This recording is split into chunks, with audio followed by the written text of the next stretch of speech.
My parents divorced when I was just 6 years old. My mom and dad would fight all the time. They were clearly not happy in their marriage and would take their frustrations out on each other.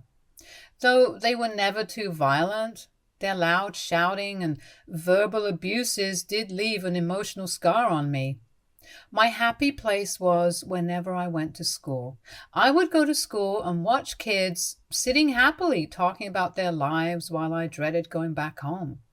My mom would constantly complain to me about how much she hated her life with us. She was a homemaker, and after doing all the household chores, she would sit on the sofa for hours watching TV. Looking back, I do think my mom suffered from depression because she hardly ever got up from the couch unless she had to go to the bathroom. She didn't even bother to check if I ever had lunch after coming back from school. Since my school was only a block away, my classmate's mother would pick us up and drop us off together. My mother would remain on the couch until it was time for her to cook dinner. Even though my mom tried her best, she was not the best cook. Her dishes would sometimes have too much or even no salt at all. As you can imagine, Dad hated this as much as me, which would be generally how they would start arguing. If my dad ever brought back takeouts, not always, but sometimes, my mom would throw a fit and say how she can cook better than all those filthy restaurant people and how he's just throwing away money. Their arguments would then lead to them throwing insults at each other's families and insecurities. My dad would say how my mom sat on the couch the whole day like a potato, and my mom would mock my dad for not earning enough. Well, this was pretty much my childhood until they got divorced. I was quite happy about their divorce, actually, and didn't even flinch when they informed me one night during the dinner time. However, my lack of emotions made my mother really pissed. She started questioning if I was a psycho for not having any emotions, and when I replied that I did, but I was happy with their decision to be separated, she started yelling and accusing me that I was just selfish like my father and I didn't care what happened to her. She went off on how no one in the family loves her and respects her and that she is done with all of us. Her accusations came out of nowhere, and I could not understand what I did to bear the brunt of it. During the divorce proceedings and custody battle, my mother was finally diagnosed with bipolar disorder and depression after she went for a psych evaluation due to her increasing mood swings. She was deemed unfit to be a parent, so my dad was awarded full custody. The judge informed my parents that if she ever turned her life around with proper medications and got a job, then she could have a chance to win back custody in the future. However, until then, I would be the sole responsibility of my dad. My dad and I moved into a small flat near his workplace, which was much further away from my school, so I had to opt for a school bus for going to and fro from school. The locality wasn't that good, and the neighbors were too loud. My dad would reassure me that this was only temporary and that he would take up extra shifts to make sure that he could give me a better life. True to his word, in a year, we moved into a much better locality.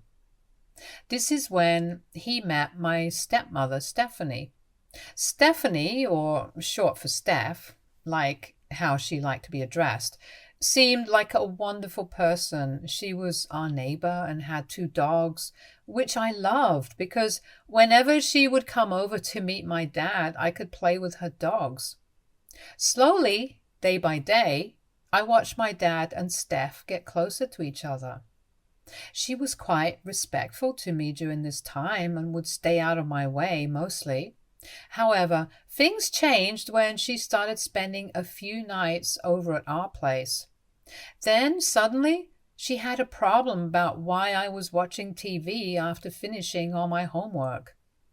Why I wasn't helping my dad with the dishes, or why I didn't cook my own meals. Mind you, I was just 8 years old, and I understand that children should be taught early to be independent, but I just feel like 8 years old is too young. I could hardly stand above the kitchen counter, but she would force me to wash my own dishes or yell at me if I forgot. I wish my dad could have noticed these red flags and avoided her. However, he was love-struck, maybe because he had been lonely for so long. When Steph finally moved into our place with all her dogs, she told me that I needed to move out of my bedroom because her dogs needed a place to live. My dad and I were shocked that she would even suggest something like this, and my dad tried to reason with her that this was my bedroom and there was no reason why the dogs could not sleep in the living room or even in their bedroom during nap time. But Steph tried to justify how the dogs needed to have their own space since she had always given them an entire bedroom, and told me how it would be fun for me to live in the closet under the staircase. I threw a tantrum and started to cry because I was terrified of living in that dark space. This led to Dad and Steph having an argument, and she started to threaten how she would move out. But my dad told her how her demand was ridiculous. So at the end, they compromised when my dad proposed that he would build a small outhouse for the dogs in our backyard. Steph agreed, but she was clearly pissed at me for not giving in to her demands. She would not let me play with her dogs after that and would yell at me even though her dogs would come near me.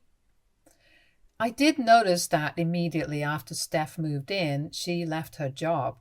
I don't know if my dad and her ever had a conversation, but she never continued her job when she started living with us. This is how she had too much time on her hands to complain about me or find issues with me. I think she saw me as an unwanted object in my dad's life and would constantly ask me why my mother abandoned me or why I could not live with my mother instead. My mother had not even once contacted me since her divorce, nor did I have any interest in getting in touch with her. Steph started finding reasons to complain to my dad about me more and more. She would have an issue if I didn't clean my room according to her standards, or stayed out a bit too late with my friends from the neighborhood. During the weekend, whenever my dad and I went to watch any Disney movie, because he knew how much I liked watching those, she would tag along but then try to convince my dad to buy tickets for another film in the ticket booth. My dad never obliged, which I guess must have pissed her off even more. If you were wondering why my dad was ever with a woman like her, it was because other than their arguments about me, Steph and my dad had a loving relationship. They were a pretty solid couple, but I don't know what it was about me that made her tick off so much. When I turned 11 years old, according to Steph, I was too quiet and too introverted for my age. She would constantly complain about how she was embarrassed that I wasn't a popular kid at school. She would also plunge into a story about herself and how popular she used to be because she was a cheerleader. Steph would also have issues with me sleeping too much during the weekend and not helping her out enough around the house. I did try to make efforts to improve whenever I could. I set alarms to wake up earlier so I could get ready for school on time, or wake up early on the weekends and help wash the dishes or walk her dogs or literally offer help with anything that she wanted. However, no matter what I did, there was always something for her to criticize about me. Her negative words started to affect me so much that I started feeling anxious around her for no reason. To give you an idea of how much it affected me during the worst times of my anxiety, the critical voice in my head sounded like her voice. It was that bad for years. She once accused me of being very selfish because I ate a lot of food during a family event. Steph had invited her parents and her side of the family for a barbecue. I had just come back home after playing basketball with my friends, And like every other teenager, I was probably really hungry. She took me aside and told me how it was selfish of me to eat this much food when this was not meant for me to begin with. I pointed out to her how my dad had bought all this, but she started to whisper angrily at me that I was being a bad stepdaughter, and I should not embarrass her in front of her family by eating so much. As I started growing up, Steph would often assign me more and more chores, even if I had spent the entire day doing homework and was exhausted. She expected me to cook every Wednesday for the three of them, and every day I was assigned to take out the trash.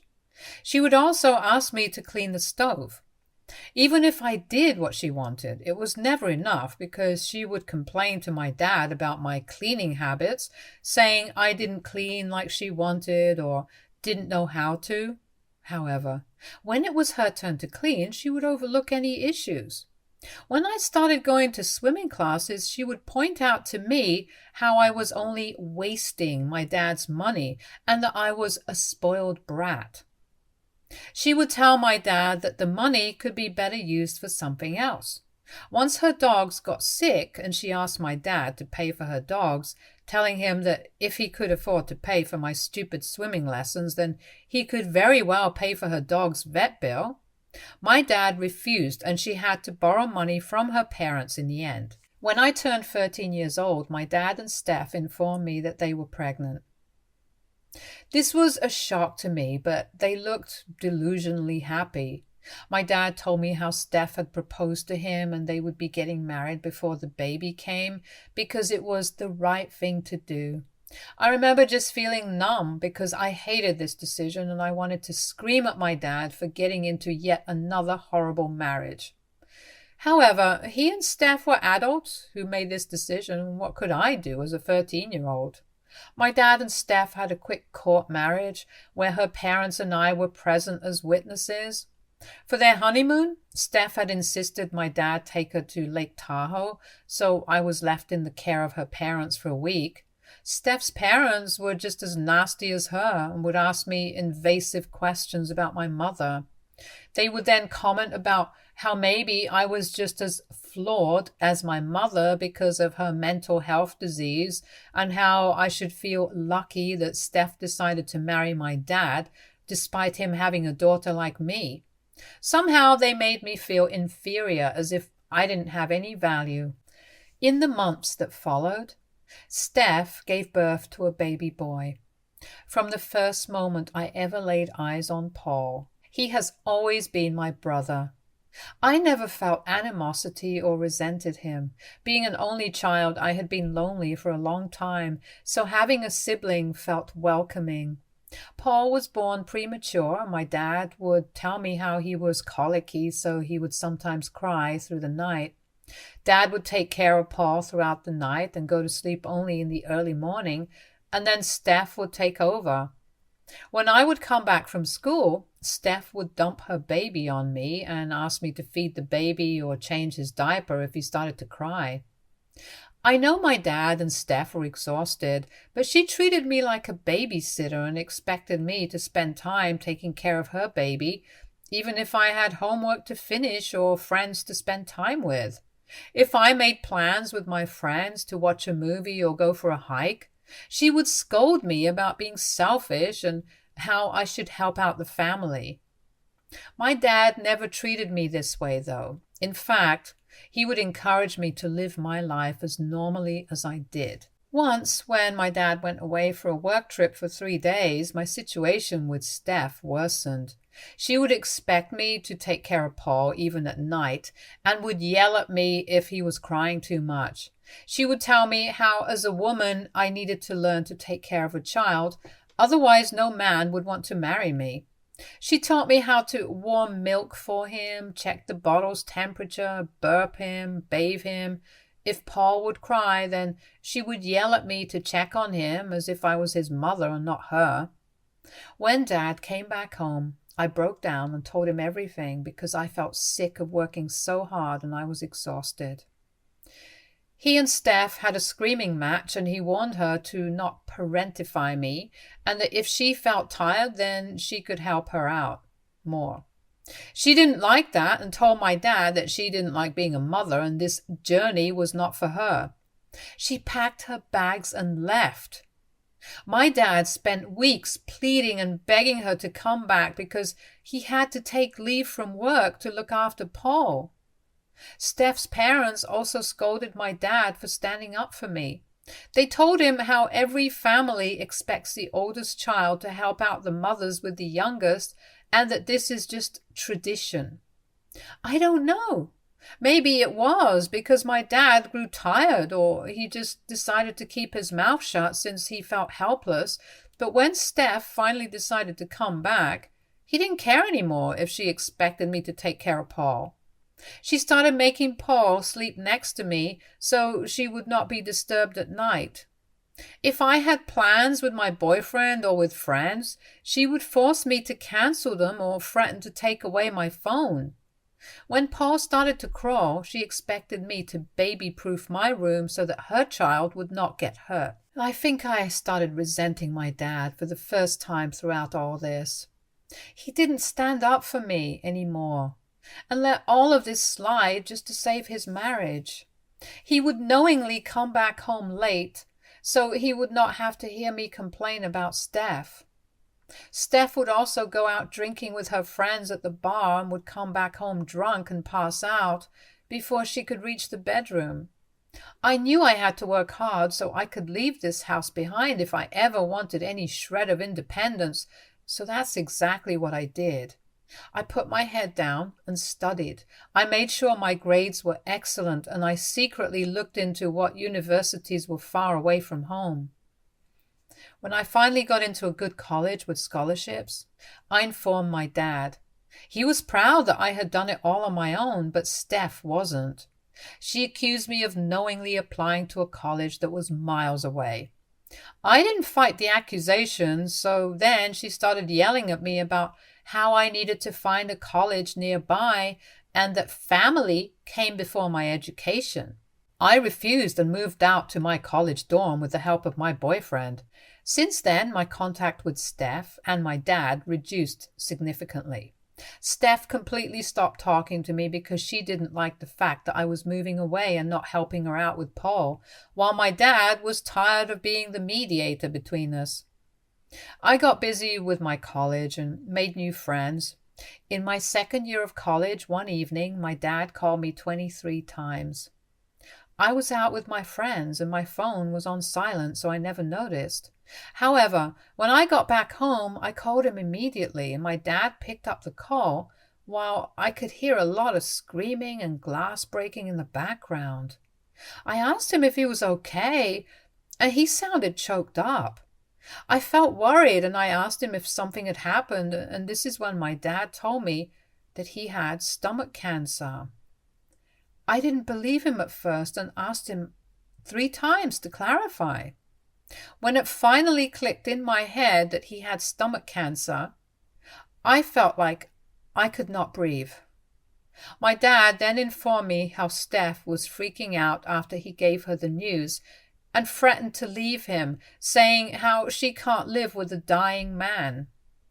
I felt so pissed and asked him why the hell would she say something like that.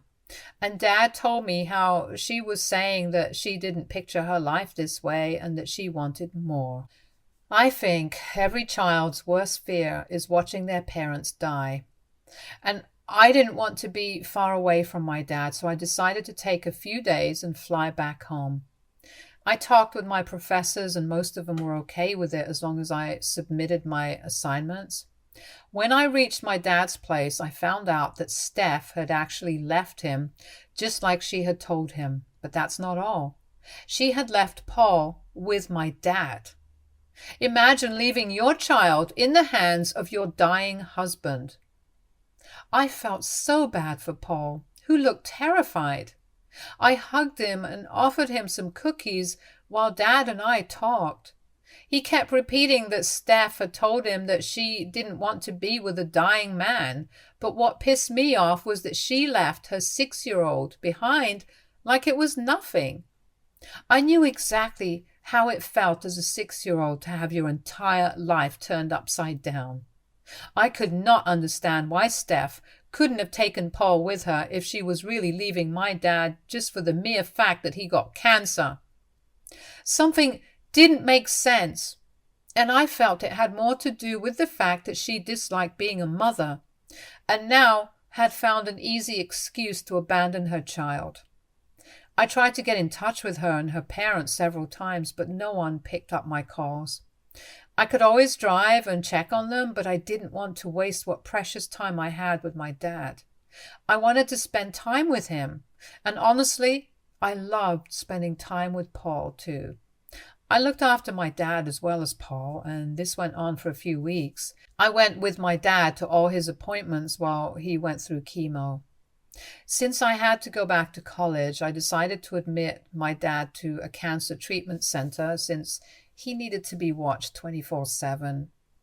I had no choice but to drive Paul back to Steph's parents' place since I didn't know what else to do.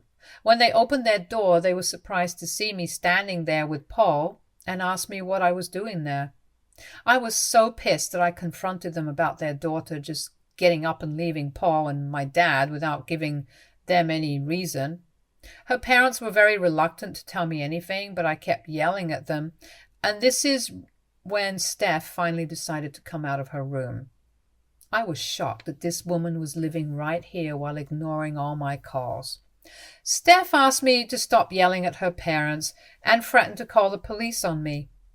I swear, if Paul wasn't there at that moment, I would have lunged at Steph and given her a good bashing right then and there. I told her that I honestly didn't care what reasons she had to leave my dad, but that she needed to take care of her child. Steph started to refuse, telling me how Paul was my brother, so I should step up since I was already here taking care of my dad. I took a deep breath just to calm myself down and told her that my dad was admitted to a cancer treatment center and I was going back to college, so unless she wanted me to call CPS on her, Paul would be staying with her. I kissed Paul goodbye and my heart did break for him, but I had no option at that point. I tried my best to concentrate on my studies as best I could because I had hoped to get a good job so one day I could support my dad if he got well, and Paul if the situation arose too. It's hard for me to write this, but unfortunately my dad didn't survive for long. My dad and I would talk every day and he would tell me how he was improving, but clearly he was not. Throughout all this, Steph never reached out to him or even allowed Paul to visit his dad. I would try to call her, but as usual, she would ignore my calls like I was nothing to her. 2 months later, I was informed by the doctors that he had passed away in his sleep in the early hours of the morning. I had to go back home and make all the arrangements for his funeral. For the first time in my life, I felt alone and had no one. During my dad's funeral, Paul came with Steph's parents, with Steph nowhere in sight. He noticed me and ran to hug me. I broke down on his tiny shoulders because he was literally all I had left in this world to call family. After the funeral, Steph's parents informed me that Steph had decided to leave that morning. I asked them what they meant, and they told me that they had found out in recent months that Steph had been having an affair with one of her ex-boyfriends the entire time that she had been married to my father. Her parents explained that she had been wanting to leave my dad for a long time after she realized that motherhood was not cut out for her, but she was stalling, and now that he finally had cancer, she got a reason to leave. I asked them why they were telling me all this when they should have asked Steph to stop, but her parents went on to tell me that since Steph didn't want Paul, they wanted me to take him in. I stared at them for a second because my mind was foggy as I was still going through the grief of losing my dad. They tried to apologize and assured me that they could babysit Paul whenever I needed them to, but since they were too old and had health issues, they could not look after him full time, so they wanted me to take him in. I vehemently refused and told them that we needed to call the police and CPS right then and there. but they informed me that even if CPS was called, they couldn't help much and Paul might end up in the system. They tried to guilt me by saying that I was all that he had left, and I was the only one who could help him out. Maybe it was because I had lost the only family member I had. But I knew in my heart that I could not abandon him. So on the day that I lost my dad, I realized that I would have to start taking care of my half-brother. I wish I could say that it was easy, but it was not. I had to take a gap year from college because there was no way that I could manage everything along with my studies. My professors were really disappointed since I was a top student, but everyone understood my plight. Luckily for us, my dad had left everything in my name, so I worked on selling his house and car so I could have the resources to help me and Paul. I wanted to leave this town behind and I would be taking Paul with me. He was sad about leaving his friends behind, but he was also excited to go to a new city with me. Paul trusted me implicitly and he knew I would take care of him no matter what. Steph's parents did not care that we were leaving town. Paul and I lived in a tiny apartment near my college campus on rent, and I enrolled him in a nearby school. I wish I could write that the next 3 years were easy, but they were not. Over the next 3 years, I juggled my responsibilities as a college student and a guardian to Paul. It was challenging, balancing academics, work, parenting. But seeing Paul thrive and grow made it all worthwhile. I also applied for legal guardianship for him. Since his mother had clearly abandoned him and his grandparents were not of sound health, there was no question that I would be his legal guardian. I had also done everything in my power to take care of him, so it was a natural transition for me to become his legal guardian. The process wasn't easy, involving paperwork and legal consultations, but I was determined to go through all of this just for Paul. In the end, I was granted legal guardianship. Through all the hardships, our tiny apartment slowly started to feel like home. Paul adjusted well to his new school, making friends and excelling academically. I continued to work hard, knowing that every effort I put in was for Paul's future. As time has passed, I have secured a good job after my graduation, and I was able to move us into a better neighborhood in the city.